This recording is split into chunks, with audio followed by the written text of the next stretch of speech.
Audio Jungle.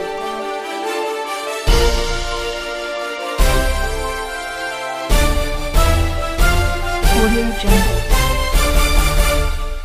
नमस्कार दोस्तों, Vinayak coaching Palsana की इस यूट्यूब चैनल पर आप सभी का स्वागत है। मैं आपको एक बार फिर से ले चलता हूँ रीजनिंग का टॉपिक क्रम परीक्षण। क्रम परीक्षण का जो टॉपिक है उसमें अपन 4 पार्ट पढ़ चुके हैं और अपन अब पढ़ेंगे अगला 5वां पार्ट, जिसके क्वेश्चन देखेंगे। 5वें पार्ट में अलग अलग तरीके के क्वेश्चन की बात करेंगे अगले पार्ट में भी।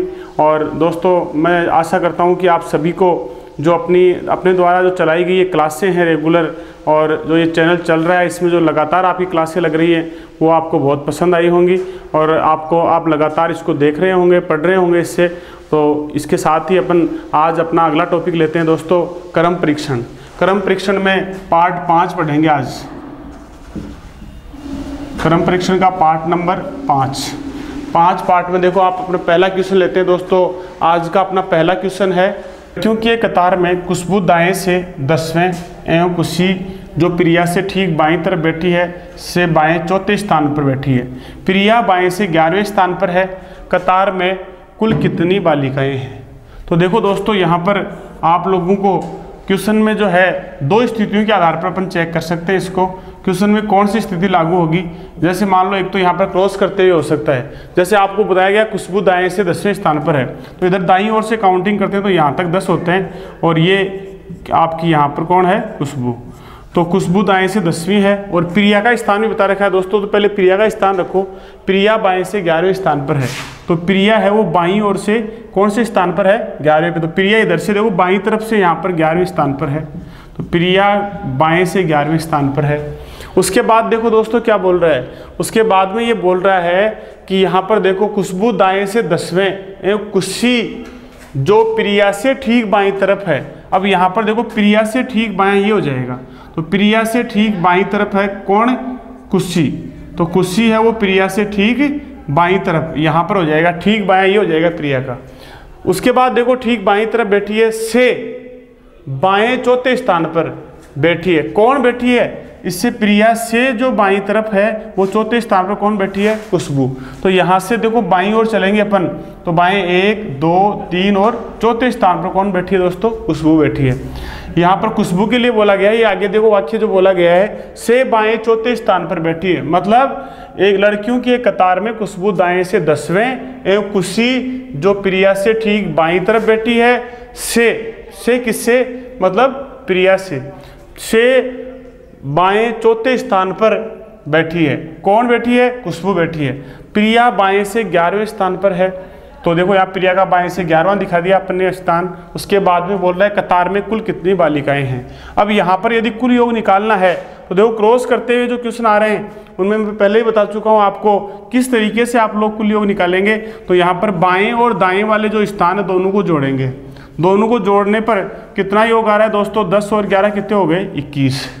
इसमें से जो मध्य के व्यक्तियों की संख्या है, मध्य देखो दोस्तों कितने व्यक्ति हैं? 1 2 3 और 4, और साथ में देखो इनके 2 और बढ़ा देंगे, क्योंकि मध्य के व्यक्तियों की संख्या और 2 एक्स्ट्रा जोड़ करके इसमें से घटाएंगे। 2 कौन से घटाएंगे?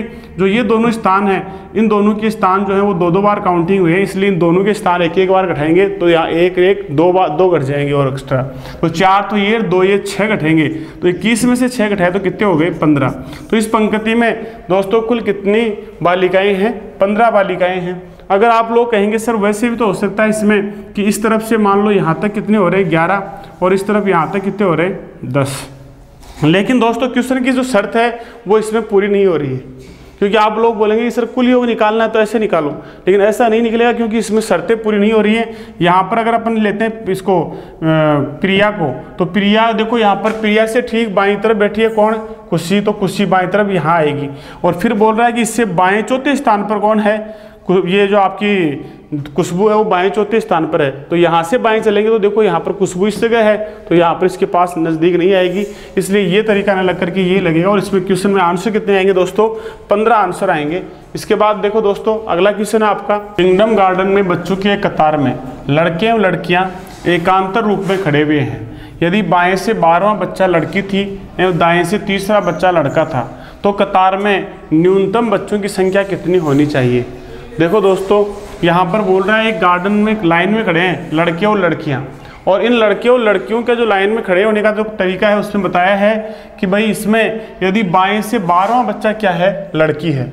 देखो टोटल यहाँ पर 12वां बच्चा यदि लड़की लेते हैं अपन, तो यहाँ पर देखो दोस्तों 1 2 3 4 5 6 7 8 9 10 11 और 12वां बच्चा क्या है दोस्तों, लड़की। और अगला बोल रहा है कि जो दाईं ओर से अगर काउंटिंग करें तो तीसरा जो लड़का है वो क्या होना चाहिए, तीसरा जो इसमें व्यक्ति है वो क्या है, लड़का है। तो तीसरा बच्चा लड़का है। देखो यहाँ से अगर अपन इसको इस तरीके से लेते हैं कि ये 12 ही व्यक्ति अगर इस लाइन में रखते हैं अपन, तो 12 रखने पर देखो ये लड़की है, तो फिर देखो एकांतर क्रम में खड़े हैं लड़का लड़की लड़का लड़की ऐसे।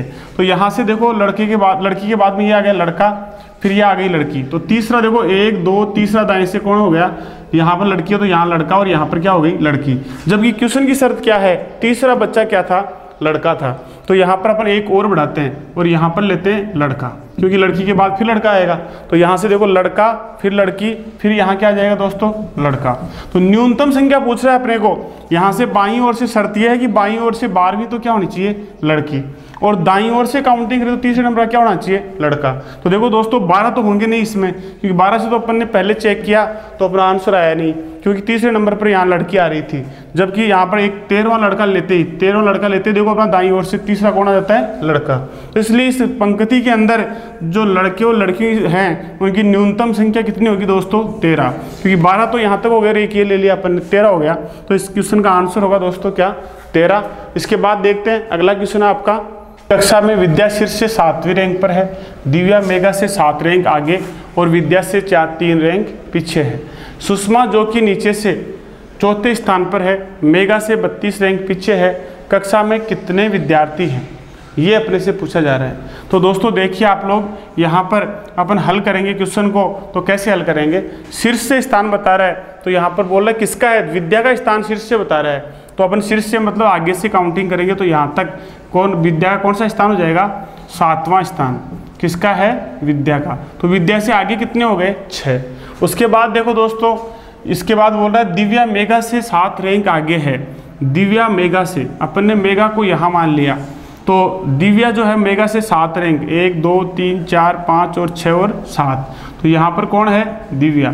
तो दिव्या और मेगा के बीच में कितने हो गए देखो दोस्तों, 6, क्योंकि ये इससे 7 रैंक आ गया, तो मध्य में कितने रह गए, 6। और उसके साथ ही बोल रहा है विद्या से 3 रैंक पीछे है, तो विद्या से 3 रैंक पीछे है, तो यहाँ 1 2 और ये हो गए 3, तो इसके मध्य में कितने हो गए दोस्तों, 2।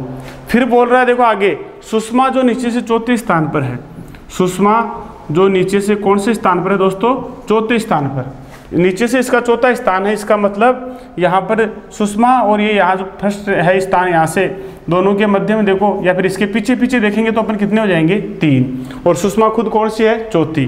साथ में बोल रहा है मेगा से 32 रैंक पीछे है, मेगा से 32 रैंक पीछे है। इसका मतलब है कि मेगा और सुषमा के मध्य में कितने हैं, 31 हैं।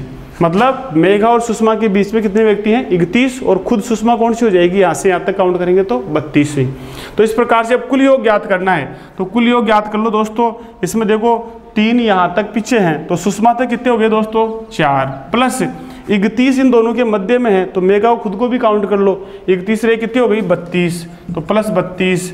उसके बाद में देखो दोस्तों 6 यहाँ तक मध्य में है, और एक दिव्या को काउंट कर लो, 6 रे कितने हो गए, 7, इनको जोड़ दो। प्लस दोस्तों इससे आगे देखो दिव्या और विद्या के बीच में कितने हैं, 2, तो 2 तो ये और एक विद्या को काउंट कर लो, 2 रे कितने हो गए, 3, और विद्या से आगे देखो कितने हैं, 6। इस प्रकार से टोटल इनको जोड़ना है दोस्तों।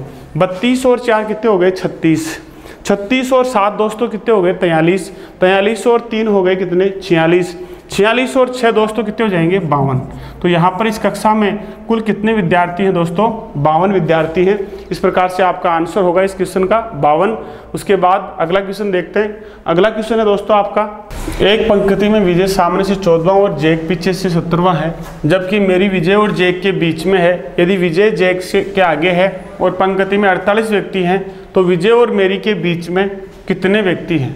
तो यहाँ पर देखो दोस्तों क्वेश्चन को सॉल्व करते हैं अपन, आप अपना उत्तर कमेंट बॉक्स में दीजिए। एक पंक्ति में विजय अपने सामने से 14वां है, विजय सामने से कौन से नंबर पर है दोस्तों, 14वें नंबर पर। यहाँ पर स्थान किसका है, विजय का। अपन ने देखो यहाँ से प्रदर्शित किया कि ये यहाँ से यहाँ तक 14 हो गए और ये स्थान किसका है, विजय का। फिर बोल रहा है जैक पीछे से 17वें स्थान पर है, जैक पीछे से 17वें स्थान पर है, तो यहाँ पर 17वें स्थान पर कौन है दोस्तों? जैक। लेकिन आप लोग कहेंगे कि सर ये क्रॉस भी तो हो सकते हैं। पहले एक बार अपन इसी से हल करके देखेंगे, अगर अपना क्वेश्चन की शर्तें पूरी होती है इसमें तो सही है, नहीं अगर क्वेश्चन की शर्तें पूरी नहीं होती है तो अपन चेंज करके देखेंगे। देखो यहाँ पर जैक पीछे से 17वां है, जबकि मेरी विजय और जैक के बीच में है, जबकि मेरी विजय और जैक के कहाँ है? बीच में, मेरी विजय और जैक के ठीक बीच में है, मध्य में है, विजय और जैक के बीच में है। यदि विजय जैक के आगे, विजय जैक से देखो क्या है? आगे है, और पंक्ति में 48 व्यक्ति हैं, विजय जैक से आगे, इसका मतलब क्रॉस नहीं करेंगे, इसी स्थिति में रहेंगे। पंक्ति में दोस्तों कुल कितने व्यक्ति हैं? 48 हैं। तो विजय और मेरी के बीच में कितने व्यक्ति हैं? तो इसके लिए पहले अपन क्या करेंगे, जैक और जो आपका विजय है इन दोनों के स्थानों को जोड़ लेंगे। जोड़ेंगे देखो क्या करेंगे दोस्तों, इनको जोड़ करके कुल योग में से घटाएंगे तो मध्य के व्यक्तियों की संख्या आ जाएगी। तो यहाँ पर अपन लोग क्या करेंगे, देखो जोड़ते हैं तो 14 + 17, तो टोटल योग देखो कितना हो जाता है दोस्तों? 14 और 17 टोटल हो गए आपके कितने? 31। यहाँ पर कुल योग कितना था लाइन में? 48। 48 में से अपन 31 घटाएंगे तो देखो दोस्तों क्या बच जाता है आपके पास में? 48 में से 31 घटाए तो क्या बच गया? 17। अब 17 व्यक्ति देखो दोस्तों इन दोनों के मध्य में है। कितने व्यक्ति हैं? 17। इन दोनों के मध्य में 17 हैं, और मेरी इन दोनों के ठीक बीचों बीच में है, तो इसका मतलब क्या हो जाएगा? 8 इधर हैं और 8 इधर हैं। 8 8 कितने हो गए? 16। 16 और एक ये क्या हो गई? 17। तो देखो यहाँ पर टोटल बीच में 17 हैं, इसका मतलब मेरी और विजय के बीच में कितने आदमी हैं? 8। और मेरी और जैक के बीच में भी कितने हैं? 8। अपने से क्या पूछ रहा है क्वेश्चन में?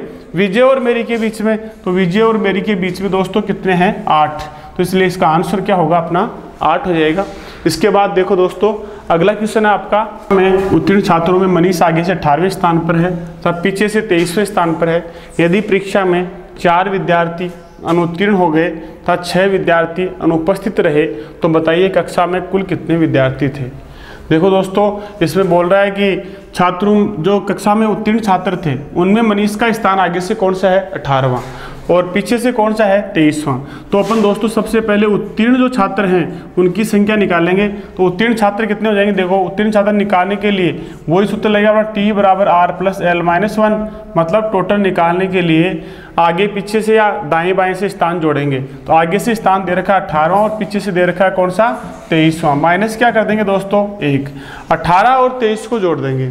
18 और 23 को अपन जोड़ते हैं तो दोस्तों देखो टोटल कितने हो गए आपके? 41। 41 में से 1 घटाया तो कितना आ गया? 40। तो देखो उत्तीर्ण होने वाले छात्र कितने हैं दोस्तों उस कक्षा में? 40।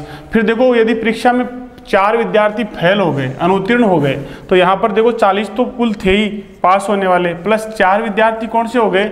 जो फेल हो गए, और 6 विद्यार्थी अनुपस्थित रहे। ये भी तो कक्षा में मौजूद थे लेकिन ये एग्जाम नहीं दी, इन्होंने परीक्षा नहीं दी इसलिए अनुपस्थित रह गए। तो इस प्रकार से देखो इन सभी को जोड़ेंगे तो कितना हो जाएगा? 40 और 4 44 और 6 50। तो यहाँ पर बताओ दोस्तों कि कक्षा में कुल कितने विद्यार्थी थे? 50। तो आंसर हो जाएगा इस क्वेश्चन का क्या? 50। इसके बाद देखो दोस्तों अगला क्वेश्चन आपका, कक्षा में उत्तीर्ण छात्राओं में अमिता ऊपर से 22वें स्थान पर है, सुनीता जो अमिता से 5 स्थान नीचे है, नीचे से 34वें स्थान पर है। सभी छात्राएं परीक्षा में उपस्थित होती हैं, उनमें उत्तीर्ण व फेल छात्राओं का अनुपात 4:1 हो तो कक्षा में कितनी छात्राएं हैं? देखो दोस्तों सबसे पहले अपन इसमें उत्तीर्ण छात्राएं हैं उनके बारे में बता रखा है। अमिता का स्थान ऊपर से कौन सा बता रखा है दोस्तों? 22वां। और उसके साथ ही सुनीता जो अमिता से 5 स्थान नीचे है, सुनीता जो अमिता से कितने स्थान नीचे है? 5 स्थान। अमिता है ऊपर से कौन से स्थान पर? 22वें स्थान पर। तो देखो दोस्तों इन दोनों के बीच में ये 5 स्थान नीचे, इसका मतलब इन दोनों के मध्य में कितने हैं? 4 छात्राएं हैं। उसके बाद देखो अमिता से 5 स्थान नीचे है, नीचे से 34वें स्थान पर है कौन? सुनीता। सुनीता नीचे से कौन से स्थान पर है दोस्तों? 34वें स्थान पर। तो पास होने वाली जो छात्राएं वो कितनी हो जाएंगी? पास होने वाली छात्राएं हो जाएंगी नीचे से सुनीता तक कितनी होगी? 34 प्लस 4 इन दोनों के मध्य वाली प्लस 22 अमिता तक, तो प्लस 22 कर देंगे। टोटल योग करेंगे देखो कितना हो जाएगा दोस्तों? 34 और 4 कितना हो गया? 38। 38 और 22 हो गए कितने दोस्तों? 60। अब देखो इसके बाद में क्या बोल रहा है, उनमें उत्तीर्ण व फेल छात्राओं का अनुपात 4:1 है। तो देखो अपने पास में आ गई क्या? उत्तीर्ण छात्राएं। उत्तीर्ण छात्राएं कितनी है दोस्तों? उत्तीर्ण छात्राएं हैं 60। तो 60 छात्राएं उत्तीर्ण हैं और फेल और जो उत्तीर्ण हैं उनका अनुपात कितना है, 4:1। तो यहाँ पर देखो 4:1 है उत्तीर्ण और फेल का अनुपात। तो उत्तीर्ण का तो अपने को पता है 60 है, और अनुपात इसमें आपका जो फेल है उनका पता नहीं, तो यहाँ पर क्या मान लेंगे, अक्ष। तो यहाँ क्या आ जाएगा दोस्तों, यहाँ पर वज्र गुणा करेंगे अपन, देखो तो क्या हो जाएगा, ये हो जाएगा 4x बराबर 60 को 1 से गुणा किया तो 60। अक्ष बराबर कितना हो जाएगा दोस्तों, अपन ने यहाँ पर फेल का मान रखा है अक्ष, क्योंकि जो नहीं दे रखा है वो अपन ने x मान लिया। तो यहाँ पर देखो 4x हो जाएगा बराबर 60। 60 में अपन भाग देंगे दोस्तों कितने, 4 का, क्योंकि अक्ष इधर रहेगा, 4 हो जाते नीचे आ जाएगा। 60 में 4 का भाग दिया, कितना आ जाएगा दोस्तों, 15। तो फेल होने वाली कितनी होगी, 15, और पास होने वाली कितनी है, 60। तो कुल कितनी होगी दोस्तों, देखो यहाँ पर 60 + 15 दोनों को जोड़ दो, 60 और 15 हो गए टोटल कितने दोस्तों, 75। तो इस क्वेश्चन का आंसर क्या आएगा, इस कक्षा में कुल कितनी छात्राएं हैं, तो बताएंगे अपन कितनी, 75 छात्राएं हैं। उसके बाद देखो दोस्तों अगला क्वेश्चन है आपका, लड़कों की एक उत्तरोन्मुख पंक्ति में बी के दाएं सी 8वां है, डी बाएं छोर से 16वां है, पंक्ति के दाएं छोर से ए 27वां है और उसके दाएं सी 16वां है। बी और डी के मध्य 5 लड़के हैं, डी की तुलना में बी पंक्ति के दाएं किनारे से अधिक करीब है, तो पंक्ति में ए व डी के मध्य कितने व्यक्ति हैं, ये पूछ रहा है। इसके अलावा इसमें पूछ सकता है कुल व्यक्तियों की संख्या कितनी है पंक्ति में, और दूसरे छोर से मान लो पूछ लिया किसी का स्थान, सी का स्थान कौन सा है, या फिर मान लो बी का स्थान पूछ लिया कौन सा है। तो यहाँ पर देखो दोस्तों इस क्वेश्चन को अपन सॉल्व करते हैं। आप लोग अपना उत्तर कमेंट बॉक्स में दीजिए, और फिर उसके बाद उसके सामने देखो आप, लड़कों की एक उत्तरोन्मुख पंक्ति में बी के दाएं सी 8वां और डी बाएं छोर से 16वां है। अपन लोग यहाँ पर सबसे पहले देखो दोस्तों कहाँ से स्टार्ट करते हैं क्वेश्चन को, यहाँ से स्टार्ट करेंगे। देखो डी की तुलना में जो बी है वो पंक्ति के दाएं किनारे से अधिक करीब है, ये फैक्ट बात दे रखी है इसमें कि भाई जो डी की तुलना में बी है वो पंक्ति के दाएं किनारे से अधिक क्या है, करीब। तो यहाँ पर आप लोग देखो दाईं ओर से लेंगे तो बी को अब आप यहाँ ले लो और डी को यहाँ पे, और उसके बाद इन दोनों के बारे में पढ़ लो। डी और बी के बीच में कितने हैं, डी और बी के मध्य में 5 लड़के हैं दोस्तों, तो 5 लड़के हैं। तो यहाँ पर देखो डी और बी के बीच में 1 2 3 4 और 5 व्यक्ति हैं। उसके बाद क्या बोल रहा है, डी और बी के मध्य में 5 व्यक्ति हैं। अब डी और बी के बारे में और क्या लिख रखा है, इसने कहा है कि डी बाएं छोर से 16वां है। डी के लिए यहाँ से यहाँ तक काउंटिंग करेंगे तो कितना हो जाएगा दोस्तों, 16 हो जाएगा। डी बाएं छोर से 16वां है। उसके अलावा देखो यहाँ शुरू में लिखा उत्तरोन्मुख पंक्ति में बी के दाएं सी 8वां है। अब ये देखो इसी के बारे में पढ़ रहे हैं अपन, यहाँ पे लिखा है बी के दाएं सी क्या है, 8वां। तो बी का दायां इधर होगा, इसके दाईं ओर कौन सा होगा, 8वां। इसका मतलब बीच में कितने होंगे, 7, और यहाँ पर सी हो जाएगा क्या, 8वां। बी के दाईं ओर सी 8वां है, तो दोनों के मध्य में दोस्तों कितने होंगे, 7 व्यक्ति हो जाएंगे, 1 2 3 4 5 6 और 7 व्यक्ति, और ये खुद कौन सा हो जाएगा, 8वां। अब देखो दोस्तों सी के बारे में क्या बोल रहा है, सी के बारे में बोल रहा है ए दाएं छोर से 27वां है और उसके दाएं सी 16वां है। तो ए के दाएं सी कौन सा है, 16वां है। तो सी यहाँ तक 16वां हो रहा है, दाईं ओर हो रहा है, तो इसका मतलब ए इस तरफ है। तो यहाँ से आप गिन लो, काउंटिंग कर लो, 16। तो यहाँ से 16, 1 2 3 4 5 6 7 8, 8 और 5 13 और 1 14 15 और ये 16। यहाँ पर कौन हो गया, ए। और ए का स्थान देखो दाएं छोर से कौन सा बताया दोस्तों, 27वां। ए का स्थान दाएं छोर से कौन सा है, 27वां। और एक के दाईं ओर सी कौन सा है, 16वां। तो यहाँ से अगर आप काउंटिंग करेंगे दाईं ओर तो यहाँ तक कितने होंगे, 16। 1 और 1 ये 2 और ये 5 बीच वाले, 5 और 2 7, 7 और 1 बी 8 और 7 ये, तो 8 और 7 15, 15 और 1 ये 16वां। उसके बाद देखो दोस्तों क्या बोल रहा है, अब देखो उत्तरोन्मुख पंक्ति में बी दाएं से, बी के दाएं सी 8वां, बी के दाएं सी 8वां, डी बाएं छोर से 16वां, डी है वो बाएं छोर से 16वां है। पंक्ति के दाएं छोर से ए 27वां, इधर से काउंटिंग करें तो यहाँ तक कितने होंगे दोस्तों, 27, ए 27वां है। और उसके दाएं सी 16वां है। किसके दाएं, ए के दाईं ओर सी क्या है 16 है। बी और डी के मध्य 5 लड़के, तो डी और बी के मध्य 5 लड़के हैं। डी की तुलना में बी पंक्ति के दाएं किनारे से अधिक करीब है, डी की तुलना में बी पंक्ति के दाएं किनारे से अधिक करीब है। तो क्वेश्चन की सभी शर्तें पूरी हो रही है इसमें, और यहाँ से यहाँ तक अपने को पता चल रहा है कितने हैं 27, और यहाँ से यहाँ तक कितने हैं 16। अब आपको पूछ रहा है कि पंक्ति में ए और डी के मध्य कितने हैं, तो ये देखो दोस्तों कितने हैं 1। और इसी क्वेश्चन में आपसे पूछ लिया जाए कि पंक्ति में कुल कितने व्यक्ति हैं, तो कुल व्यक्तियों की संख्या निकालने के लिए आप लोग क्या करोगे, ये देखो ए और डी का बाएं दाएं से स्थान दे रखा है, तो दोनों को जोड़ दो।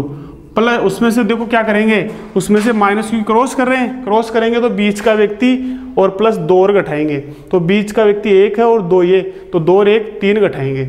यहाँ पर देखो 3 माइनस करेंगे तो ये 16 और 27, देखो दोस्तों 16 और 27 कितने हो जाते हैं आपके, 16 और 27 हो गए आपके कितने 43। 43 में से आप 3 घटाओगे तो यहाँ पर मान कितना आ रहा है दोस्तों, आपका मान आ जाता है 40। तो कुल संख्या आएगी 40। ए और जो आपका डी है इसके मध्य कितने होंगे 1, और अगर सी का स्थान पूछ ले दाईं ओर से तो वहाँ पर देखो दोस्तों क्या हो जाएगा, यहाँ तक 27 हैं। 27 में देखो इनमें से आपको दिखा रखा है एक तो ये और एक ये 2 और 1 डी तक 3 और 5 ये बीच वाले, 5 और 3 8 और 1 बी खुद हो गया 9, बीच वाले ये 7, 9 और 7 16, और एक सी कौन सा हो गया 17। अब यहाँ से आप लोग देखोगे तो यहाँ तक टोटल 27 तो होने चाहिए, तो इधर से काउंटिंग करते लाएंगे तो यहाँ तक 27 होने चाहिए।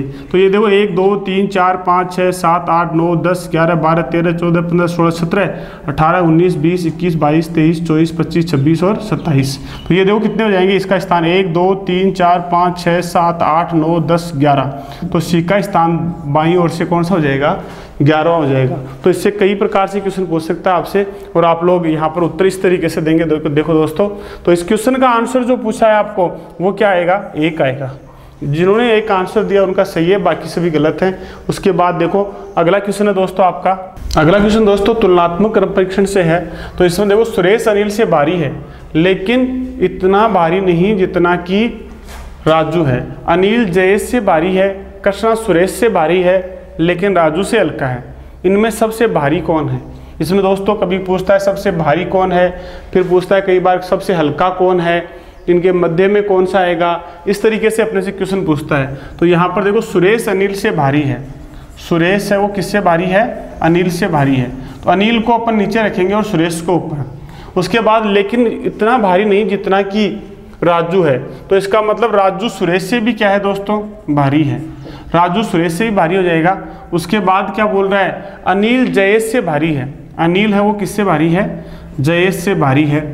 और कृष्णा सुरेश से भारी है। अब देखो यहाँ पर कृष्णा सुरेश से भारी है लेकिन राजू से हल्का है, तो कृष्णा सुरेश से तो भारी बता रहा है और राजू से क्या बता रहा है, कृष्णा को हल्का। तो कृष्णा सुरेश से भारी है और राजू से क्या है दोस्तों, हल्का है। और उसके बाद में पूछ रहा है सबसे भारी कौन है, तो सबसे भारी दोस्तों इसमें कौन आएगा, राजू। तो इसका आंसर क्या हो जाएगा, राजू। सबसे हल्का पूछ लेता है कई बार तो क्या जाएगा, जयेश। और मध्य में पूछता है तो वहाँ पर क्या जाएगा, सुरेश। इस प्रकार से दोस्तों आपको ये क्रम परीक्षण जो है टॉपिक वो मैंने कंप्लीट करवाया है, इसमें पूरी तरह से समझ में आया होगा। इससे संबंधित जितने भी क्वेश्चन बनते हैं आपके, वो आपको जो टेलीग्राम चैनल है अपना विनायक कोचिंग पलसाना, उस पर सारे क्वेश्चन उपलब्ध हो जाएंगे और साथ में उनके आंसर की भी मिल जाएगी दूसरे रोज़। तो आप लोग उसमें से प्रैक्टिस करना। इसके साथ ही आज की क्लास में इतना ही, और आगे अपन अगली क्लास में देखेंगे। जय हिंद, जय भारत दोस्तों।